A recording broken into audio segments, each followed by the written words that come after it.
जय माता रानी भक्तों, शारदीय नवरात्रि में आपको यह संकेत साक्षात तभी मिलते हैं जब माँ आपके घर में बैठी हो, आप पर कृपा बरसाने वाली हो, आपका कर्ज और आपकी निर्धनता मिटाने आई हो और आपको संपूर्ण कष्टों से मुक्ति देने आई हो। तभी ऐसे संकेत प्राप्त होते हैं। भक्तों, जब आपके ऊपर नवदुर्गा की कृपा होती है तो यह संकेत मिलने शुरू हो जाते हैं। भक्तों, इस संकेत से आप पता कर सकते हैं कि माँ दुर्गा आपके साथ में है या फिर नहीं है। यह जानकारी सब आपसे छुपाना चाहते हैं। तो भक्तों, माता रानी अपने होने का एहसास अपने सभी भक्तों को कराती है। चाहे उनके छोटे भक्त हो या फिर चाहे बड़े भक्त हो, अपने सभी भक्तों को माता रानी अपने होने का एहसास सभी को कराती है। तो भक्तों, इस 10 संकेत से आप पता लगा सकते हैं कि माँ दुर्गा आपके साथ में है और यह साफ संकेत बताते हैं कि माता रानी आपके घर में आ चुकी है। तो संकेत जानने से पहले माता रानी के सच्चे भक्त वीडियो को प्यारा सा लाइक करके कमेंट में जय माता रानी का जयकारा जरूर लगाएं। भक्तों, ऐसा माना जाता है कि 9 दिनों तक चलने वाले शारदीय नवरात्रि के दौरान व्यक्ति मानसिक और शारीरिक रूप से मजबूत होता है। मनुष्य की आध्यात्मिक शक्ति बढ़ती जाती है। इस प्रकार लोग इच्छा, क्रोध, अहंकार, ईर्ष्या, लोभ आदि से मुक्त हो जाते हैं और उनका मन और शरीर शुद्ध हो जाता है और उनकी बुद्धि स्वाभाविक रूप से काम करने लगती है।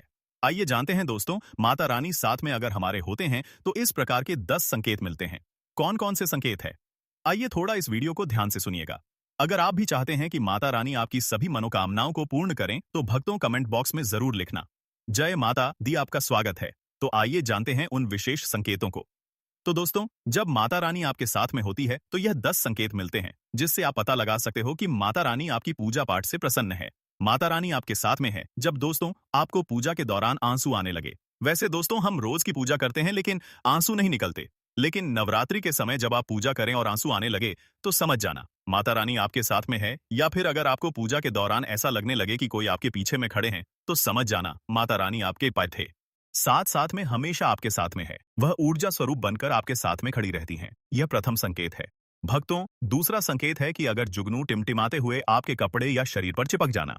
दोस्तों, अगर जुगनू टिमटिमाते हुए आपके कपड़े या फिर शरीर में चिपक जाए तो समझ जाना माता रानी आपके साथ में है। क्योंकि दोस्तों, जुगनू को जोगिन कहा जाता है और यह माता रानी की परम सेविका है। जहां पर माता रानी की शक्तियां होती हैं, वहां पर जाकर के स्वतः ही चिपक जाते हैं। तो आपके साथ में माता रानी रहेंगे तो आपके शरीर में स्वतः ऊर्जा शक्ति जागृत हो जाएंगे, तो यह आकर के जबरदस्ती चिपकने लगते हैं। भक्तों, तीसरा संकेत है कि रात में अचानक से झटके के साथ आपकी नींद खुल जाए तो समझ जाना माता रानी आपके साथ में और माता रानी आपको जगाना चाहती है और माता रानी आपको कुछ संकेत देना चाहती है। इसके बाद चौथा संकेत है कि आपके आसपास में अगर इत्र है, लोबान है, धूप है, चमेली है या फिर अन्य पुष्प जो कि आपके घरों के आसपास में नहीं पाए जाते हैं, लेकिन फिर भी आपको उसकी सुगंध आ रही है, तो समझ जाना चाहिए कि माता आपके साथ ही मौजूद है। माता रानी जब आपके पास में होते हैं तो दोस्तों, लोबान की खुशबू आती है, धूप और चमेली के पुष्प की खुशबू आती है और ऐसे पुष्प की खुशबू आती है दोस्तों जिसकी सुगंध हमने कभी नहीं ली, जो कि हमारे घरों के आसपास में नहीं होते हैं। तो इस संकेत से भी आप पता कर सकते हैं कि माता रानी आपके साथ में ही है। अब पांचवा संकेत जानते हैं दोस्तों। यदि आपको नवरात्रि के दौरान अगर आपको स्वप्न में कोई छोटी कन्या दिखाई देती है, क्योंकि छोटी कन्याओं को देवी का ही स्वरूप माना जाता है, तो नवरात्रि में अगर आपको छोटी कन्या दिख जाए या फिर लाल वस्त्र दिख जाए, लाल कलर की झंडा दिख जाए, तो समझ जाना चाहिए कि माता रानी आपके साथ में ही है। इसी के साथ अगर ज्योतबत्ती जलाते समय अगर एक खास आकार ज्योतबत्ती में बनने लगे तो भी समझ जाना चाहिए कि माता रानी आपके साथ में है। दोस्तों, माता रानी नवरात्रि में यह संकेत अवश्य ही अपने सब भक्तों को दिखाती है। ये तो अभी आपने जान लिया कि माता साथ है तो ये संकेत मिलते हैं, लेकिन अभी हम यह जानेंगे कि तब कौन से संकेत मिलते हैं जब माता रानी हमारे घर में विराजमान हो चुकी है। तब कैसे पहचानेंगे कि माता रानी हमारे घर में प्रवेश कर चुके हैं? तो दोस्तों, इस बारे में भी आपको मैं विस्तार से बताऊंगा और आप इन संकेतों से पता लगा सकते हैं कि माता रानी आपके घर में आ चुकी है। और फिर माता रानी आपके घर में आ जाए तो जल्द ही आपके दोस्तों जो दुख है वह कट जाते हैं और आपके दिन दुगनी रात चौगुनी तरक्की होती है, आपको मनोवांछित फल मिलता है। अधिकतर लोग जब माता रानी उनके घर में आती हैं, प्रवेश करती है, तो उन्हें पता नहीं होता कि माता रानी कब घर में प्रवेश कर गए और कब घर से चले गए। भक्तों, इन लक्षणों से आप पता कर सकते हैं कि माता रानी आपके घर में आ चुकी है। फिर दोस्तों, आपको क्या ऐसा करना है कि आपकी कोई भी मनोकामना तुरंत पूरी हो जाए, वह भी दोस्तों आज हम इस वीडियो में बताएंगे। अगर आप वह कार्य करते हो तो इससे फिर तत्काल मनोकामना पूर्ण होने लगती है। माँ दुर्गा चैतन्य होती, इसलिए इन दिनों में की गई सच्ची भक्ति का परिणाम माता दुर्गा हमें तुरंत दिखा देती है और इस यहाँ बात सरिस्ता के है। समय गलत कर्म करने से चैतन्य होने के कारण माता रानी अगर हम बुरा काम करें तो बुरा परिणाम भी तत्काल दिखाती और दंडित भी करती है। दोस्तों, नवरात्रि के पूरे 9 दिन हमें पूर्ण रूप से सात्विक विचार से रहना चाहिए। हमें 9 दिनों तक कपट, छल और द्वेष आदि का परित्याग कर देना चाहिए। माँ दुर्गा जिस घर में आती है, उस घर को तीर्थों से भी ज्यादा पवित्र एवं शुद्ध कर देती है। वहां रहने वाले सभी लोग की बुद्धि भक्तिमय हो जाता है और घर एकदम शांत रहता है। आप भी अपने घर में चेक करना। ये अगर 10 में से कोई भी एक संकेत आपको मिलने लगे तो समझ जाना माता रानी आपके घर में आ चुकी है। तो आइए जानते हैं कुछ संकेतों के बारे में। संकेत बताने से पहले अभी तक आपने हमारे वीडियो को लाइक नहीं की तो वीडियो को लाइक कर चैनल को सब्सक्राइब जरूर कर लेना दोस्तों। कई बार माता रानी हमारे घर में ही प्रवेश करते हैं, विराजमान हो जाती है, लेकिन हम अपनी ही मूर्खता के कारण इसे पहचान नहीं पाते और माता रानी के लिए कुछ नहीं कर पाते। जबकि जब भी माता रानी प्रवेश करें तो आप अपनी मनोकामना शीघ्र पूरी करवा सकते हैं। तो भक्तों, आज इन संकेतों को जान लेते हैं कि माता रानी हमारे घर में प्रवेश कर चुके हैं। इन संकेतों को समझ लेते हैं। यह सब के बारे में विस्तार से बताऊंगा कि कौन कौन से फल फिर प्राप्त होते हैं। अगर आप माता रानी के सच्चे भक्त हैं तो वीडियो को ध्यान से सुनिएगा। अगर बार बार आपके घर में गौ माता का आना, जिस घर में माँ दुर्गा रहती, उस घर में उनकी बहन कामधेनु उनकी सेवा के लिए, उनकी दर्शन के लिए बार बार घर के द्वार पर बिल्कुल ही आती है और यह घर के इर्द गिर्द घूमती रहती है, वहां से 9 दिनों तक नहीं भागती, तो समझ जाना कि माता रानी आपके घर में आ चुकी है। भक्तों, दूसरा संकेत मधुमक्खी का घर में आना। देखिए, मधुमक्खी को माँ दुर्गा की ब्राह्मणी स्वरूप कहे गए हैं। जिस घर में नवरात्रि में मधुमक्खी आती है तो समझ जाना उस घर में माता रानी आ चुकी है, क्योंकि जो मधुमक्खी है यह माँ दुर्गा के ही स्वरूप कहे गए हैं और यह अपने पूर्ण स्वरूप के दर्शन के लिए अर्थात नव दुर्गा के दर्शन के लिए सेविका बनकर के आती है। तो समझ जाना आपके घर में माँ दुर्गा आ चुकी है। तीसरा संकेत है कि ज्योति का तीव्र रूप में जलना। जी हाँ दोस्तों, अगर आपने अपने घर में माता रानी की प्रसन्नता के लिए भक्ति प्राप्त करने के लिए ज्योति स्थापित करके रखे हैं और अगर ज्योति की लौ तीव्र गति से चल रही है तो समझ जाना ज्योति के समक्ष स्वयं माता रानी खड़ी है और आपको भी अंतरात्मा से माता रानी के होने का एहसास होगा। तो इस संकेत से भी पता कर सकते हैं कि माता रानी आपके घर में आ चुकी है, क्योंकि दोस्तों जब भी ज्योति की लौ प्रचंड रूप से जलने लगे तो वह इसीलिए जलती थी है क्योंकि दोस्तों माता रानी और उनकी ऊर्जा से ज्योति लौ बढ़ जाती है। और भक्तों, अगर नवरात्रि में दीपक की बत्ती में फूल का बनना, अगर आपकी दीपक की बत्ती में अचानक से फूल बनने लगे तो समझ जाना नव दुर्गा माता आपके ऊपर बहुत प्रसन्न है, आपके ऊपर महत्वपूर्ण रूप से कृपा बरसा रही है और माता रानी आपके घर में आ चुकी है। अब आपके सभी दुख कष्टों को दूर करके माता इस लोक से फिर जाएगी, अर्थात आपके घर से जाएगी। पांचवा संकेत बताते हैं कि बार बार घर में अगर काली चींटियां निकलने लगे, अगर काली चींटियां समूहबद्ध निकल रहे हैं और रास्ता काट रहे हैं तो समझ जाना माता रानी आ चुकी हैं, आपके घर में प्रवेश कर चुकी हैं। माता रानी दोस्तों, छठवां संकेत, अचानक घर में मनमोहक सुगंध आने लगे। यदि आपको अपने घर में नवरात्रि के समय, पूजा के समय, माँ दुर्गा की पूजा पाठ के समय अचानक से इत्र जैसा कोई सुगंध आने लगे, तीव्र सुगंध आने लगे, तो समझ जाना माता रानी आपके घर में प्रवेश कर चुके हैं। और नवरात्रि में यदि आपके पूजा स्थान पर ठंडी हवा चलने लगे तो समझ जाना माता रानी आ चुकी है और अपना होने का एहसास आपको करा रही है। तो इस संकेत से भी पता कर सकते हैं कि माता रानी आपके घर में आ चुकी है। भक्तों, सातवां संकेत, यदि नवरात्रि में किसी भी दिन फटे कपड़े पहने अगर कोई याचक आ जाए तो समझ जाना माता रानी आपके द्वार पर याचक बनकर के आ चुकी है। नवरात्रि में कोई भी याचक आए तो खाली हाथ मत जाने देना, क्योंकि स्वयं माता रानी परीक्षा लेने के लिए हमारे घर में याचक बनकर के आ जाती है। तो दोस्तों, नवरात्रि पर इस बात का विशेषकर आप ध्यान रखें कि अगर कोई भी याचक मांगने के लिए या कोई भी कन्या आपके घर पर मांगने के लिए आती है तो उसे खाली हाथ मत जाने देना। दोस्तों, अगर नवरात्रि में घर के मंदिर में छिपकली का दिखना मां लक्ष्मी के आगमन का संकेत माना जाता है, माता रानी का प्रवेश माना गया है। मान्यता है कि इससे मां शांत लक्ष्मी की कृपा हो सकती है और धन लाभ होने के साथ कई शुभ समाचार भी मिल सकते हैं। लेकिन नवरात्रि के दौरान सबसे ज्यादा महत्व होता है कन्या पूजन का दोस्तों माना जाता है। व्रत और उपासना से माता रानी इतना पसंद नहीं होती है जितना कि कन्या पूजन से होती है। नवरात्रि में छोटी छोटी कन्याओं को माता रानी का स्वरूप माना जाता है।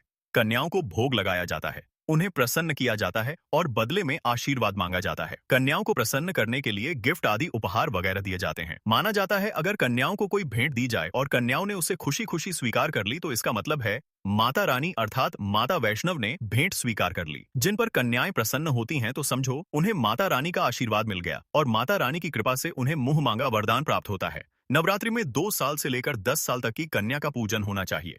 अष्टमी अथवा नवमी को कन्याओं के पैर धोकर भोजन कराना, उपहार आदि देना श्रेष्ठ माना जाता है। आपके घर में संपन्नता बनी रहे तथा धन की कोई भी कमी ना हो। कन्याओं को कोई सुंदर गिफ्ट दे सकते हैं। शास्त्रों में बताया जाता है कि कन्या जितना खुश होती है, माता रानी उतना ही जल्द फल की प्राप्ति प्रदान करती है। ऐसे में आप कन्याओं को चॉकलेट बॉक्स दे सकते हैं तथा खूबसूरत कपड़े दे सकते हैं। याद रहे, काले कपड़े ना दें और स्टील के बर्तन भी।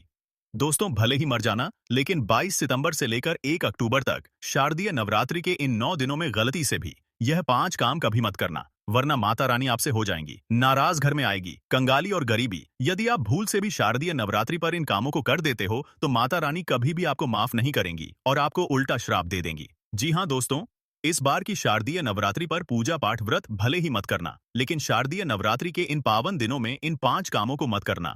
ऊपर से इस बार की शारदीय नवरात्रि पूरे के पूरे 219 वर्षों के बाद आई है और इस वर्ष शारदीय नवरात्रि में अमृत सिद्धि और सर्वार्थ सिद्धि योग का अद्भुत संयोग बन रहा है। ऐसे में कुछ कार्यों को करने की सख्त मनाही हो गई है। तो हिंदू धर्म में शारदीय नवरात्रि का दिन माता रानी का माना गया है।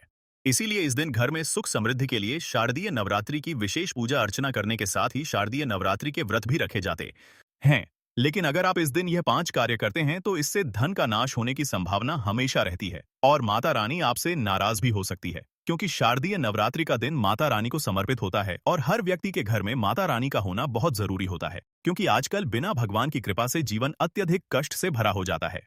हमारे धर्मशास्त्र में स्पष्ट लिखा हुआ है कि शारदीय नवरात्रि का दिन स्वयं माता रानी का दिन होता है। ऐसे में यदि कोई भी व्यक्ति गलती से भी मांस मदिरा का प्रयोग करता है तो व्यक्ति 7 जन्मों तक वंशहीन हो जाता है और ऐसे लोग आकस्मिक दुर्घटना के शिकार हो भी सकते हैं। इसीलिए शारदीय नवरात्रि पर महिलाएं एवं पुरुष घर में तामसिक चीजों का प्रयोग न करें और न ही अपने घर के किसी भी सदस्य को करने दें। चलिए जानते हैं अगले काम के बारे में। दोस्तों, शारदीय नवरात्रि पर आपको अपना मन शांत रखना चाहिए। ऐसे शुभ एवं मंगलकारी दिनों पर किसी से भी लड़ाई झगड़े या कलह क्लेश नहीं करना चाहिए। दोस्तों, अगली बात, शारदीय नवरात्रि पर किसी महिला या कन्या का अपमान न करें। वैसे तो स्त्री का अपमान केवल एक दिन ही नहीं बल्कि कभी भी नहीं करना चाहिए। माता लक्ष्मी को स्त्री का स्वरूप माना जाता है। ऐसे में अगर आप शारदीय नवरात्रि के दिन किसी स्त्री को अपमानित करते हैं तो ऐसा करने से माता लक्ष्मी का अपमान माना जाता है। जिन घरों में महिला का सम्मान नहीं किया जाता है वहां माता लक्ष्मी कभी नहीं आती है। इसलिए शारदीय नवरात्रि पर पति पत्नी को भूलकर भी एक दूसरे से लड़ाई नहीं करनी चाहिए। माना जाता है कि इस मतभेद से बड़ी परेशानी पैदा हो जाती है। शारदीय नवरात्रि पर ऐसा कोई भी काम ना करें जिससे दांपत्य जीवन में परेशानी आ जाए। शारदीय नवरात्रि के पावन दिनों में मांसाहार भूलकर भी नहीं करना चाहिए। इसके अलावा इस दिन अल्कोहल पीने से भी बचना चाहिए। अगर संभव हो तो शारदीय नवरात्रि पर पूर्ण सात्विक भोजन करें। इस दिन मांस मदिरा का सेवन करने से घर में अशांति आती है और माता रानी नाराज हो जाती हैं और ऐसे घरों को छोड़कर चली जाती हैं। दूसरी बात, भक्तों, शारदीय नवरात्रि पर काले कपड़े नहीं पहनने चाहिए। शारदीय नवरात्रि के दिन काले रंग के कपड़े पहनना भी अशुभ माना जाता है, क्योंकि काला रंग नकारात्मक ऊर्जा का प्रतीक होता है और है इसे तामसिक गुण से जुड़ा हुआ माना जाता है। इस दिन साधक को सफेद, पीला, हरा या अन्य हल्के रंग के कपड़े पहनने चाहिए, क्योंकि यह रंग सकारात्मक ऊर्जा को आकर्षित करते हैं और पूजा की प्रभावशीलता बढ़ाते हैं। माता रानी का ध्यान करने के लिए हल्के और शुद्ध रंगों के कपड़े पहनने चाहिए। भक्तों, तीसरी बात, शारदीय नवरात्रि के दिन देर तक ना सोएं। शारदीय नवरात्रि के दिन देर से सोना और देर से उठना शुभ नहीं माना जाता। यह दिन विशेष रूप से जागरण और तपस्या का दिन है। इस दिन भक्तों को रात्रि को जागकर माता रानी की पूजा करनी चाहिए और अपने मन और शरीर को शुद्ध करना चाहिए। देर से सोने से शरीर में आलस्य आ सकता है और पूजा की सही विधि से ध्यान नहीं लग पाता। इसलिए इस दिन प्रातः जल्दी उठकर स्नान करके पूजा की शुरुआत करनी चाहिए।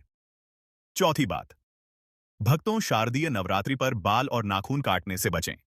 शारदीय नवरात्रि पर बाल और नाखून काटना भी अशुभ माना जाता है। यह दिन पवित्रता और तपस्या का होता है और शरीर को अपवित्र करना इस दिन के उद्देश्य के विपरीत है। धर्मशास्त्र के अनुसार इस दिन शरीर के किसी भी अंग की सफाई या कटाई से बचना चाहिए। क्या है दिन ध्यान, साधना और माता रानी के प्रति निष्ठा का होता है, इसलिए इस दिन इन कार्यों से दूर रहना चाहिए। दोस्तों, गुरुजी कहते हैं कि नवरात्रि के दिन दान पुण्य करना अच्छा माना जाता है, लेकिन इस दिन कुछ चीजों का दान करना शुभ नहीं माना जाता। नवरात्रि के इन 9 दिनों में किसी भी व्यक्ति को सरसों के तेल का दान नहीं करना चाहिए। माना जाता है कि सरसों तेल का दान करने से शनि ग्रह कमजोर होता है। इससे आपके भौतिक सुख में कमी आती है और साथ ही लोहा या लोहे से निर्मित वस्तु भी किसी को नहीं देना चाहिए। दोस्तों, अगला तामसिक चीज जैसे कि प्याज, लहसुन का दान आपको इन दिनों भूलकर भी नहीं करना चाहिए। इससे आपकी कुंडली में माता, लक्ष्मी और शुक्र ग्रह का भाव कमजोर हो जाता है। वहीं नवरात्रि के दिनों में पति पत्नी को भूलकर भी एक दूसरे से लड़ाई नहीं करनी चाहिए। भक्तों, अगली गलती जो हमें शारदीय नवरात्रि के दिन भूलकर भी नहीं करनी चाहिए वह है अपने घर के मुख्य द्वार पर जूते, चप्पल या झाड़ू रखना। अगर घर के मुख्य द्वार पर झाड़ू या चप्पल रख दी जाती है तो माता लक्ष्मी तुरंत वहां से लौट जाती है और जब लक्ष्मी घर में नहीं आती तो दरिद्रता का वास होता है। यह घर में पैसों की तंगी और बुरे समय की शुरुआत करता है। तो इस दिन ध्यान रखें कि अपने घर के मुख्य द्वार को साफ रखें और जूते चप्पल बाहर ना रखें। अब बात करते हैं नींबू और हरी मिर्च की। आपने अक्सर देखा होगा कि लोग अपने घर के मुख्य द्वार पर नींबू और हरी मिर्च टांगते हैं। इसका कारण यह है कि नींबू और हरी मिर्च दरिद्रता का आहार मानी जाती है। जब यह मुख्य द्वार पर ही मिल जाए तो दरिद्रता आपके घर में प्रवेश नहीं कर पाती। इसीलिए शारदीय नवरात्रि के दिन यह प्रथा विशेष रूप से की जाती है ताकि घर में दरिद्रता ना आए। एक और बात जो बहुत लोग पूछते हैं वह यह है कि घर में लक्ष्मी क्यों नहीं आती। तो देखिए, घर में महिलाओं का सम्मान न करने से लक्ष्मी का वास नहीं होता। अगर घर में महिलाएं और बुजुर्गों का अपमान किया जाता है तो वहां लक्ष्मी नहीं आती, क्योंकि महिलाएं खुद लक्ष्मी स्वरूप होती हैं। इसलिए शारदीय नवरात्रि के दिन और हमेशा महिलाओं का सम्मान करें। इसके साथ ही घर में कभी भी खंडित मूर्तियों की पूजा नहीं करनी चाहिए। बहुत लोग अपने मोह के कारण टूटी फूटी मूर्तियों की पूजा करते रहते हैं, लेकिन शास्त्रों के अनुसार जहां खंडित मूर्तियां होती हैं वहां देवी देवता का वास नहीं होता। तो अगर घर में किसी भगवान की मूर्ति टूट गई हो या फोटो फट गई हो तो उसे मिट्टी में दबा दें या नदी में प्रवाहित कर दें। शारदीय नवरात्रि के दौरान शादीशुदा महिलाओं को या किसी भी महिला को एकदम सफेद रंग के कपड़े पहनकर पूजा पाठ नहीं करना चाहिए। साथ ही साथ एकदम काले रंग के कपड़े भी नहीं पहनना चाहिए। इससे पूजा व्रत आदि खंडित हो जाती है, क्योंकि रंग को शोक का प्रतीक माना गया है। भक्तों, माता की चौकी जब आप लगाएं तो उसके नीचे कागज नहीं लगाना चाहिए। माता की चौकी हमेशा लाल कपड़ा बिछाकर ही बनाना चाहिए। हमेशा याद रहे, नवरात्रों के इन 9 दिनों तक व्रतधारी को अपना आसन चौकी के आगे ही लगाना चाहिए।